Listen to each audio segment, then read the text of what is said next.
بسم اللہ الرحمن الرحیم۔ محترم سامعین و ناظرین، نبی کریم صلی اللہ علیہ وسلم آپ جب گفتگو فرماتے تو بڑے ٹھہر ٹھہر کر آرام سے گفتگو فرمایا کرتے اور الفاظ کو بالکل واضح کر کے آپ انہیں ادائیگی فرماتے تھے۔ حضرت ام المومنین سیدہ عائشہ صدیقہ رضی اللہ تعالی عنہا آپ فرماتی ہیں کہ نبی کریم صلی اللہ علیہ وسلم آپ کی گفتگو تم لوگوں کی طرح نہیں ہوتی تھی کہ جلدی جلدی الفاظ ادا کر دیے، بلکہ سرکار آرام سے کلمات ادا کرتے کہ ہر کلمہ دوسرے کلمے سے ممتاز ہوتا اور بالکل جدا ہوتا، اور آپ اتنا آرام سے گفتگو فرماتے کہ آپ کے ساتھ بیٹھنے والا جو ہے آپ کے کلام کو اچھی طرح یاد کر لیا کرتا تھا۔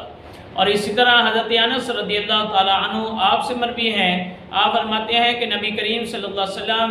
آپ جب کوئی بات فرماتے تو آپ 3 مرتبہ اس کو دہرا دیا کرتے تھے، یعنی جب جس بات کی اہمیت ہوتی یا ضرورت ہوتی تو آپ اس کو پھر دہرا دیتے، پھر دہراتے تھے، 3 مرتبہ آپ دہرا دیتے تاکہ اگلا جو ہے سمجھنے والا اچھی طرح بات کو سمجھ جائے۔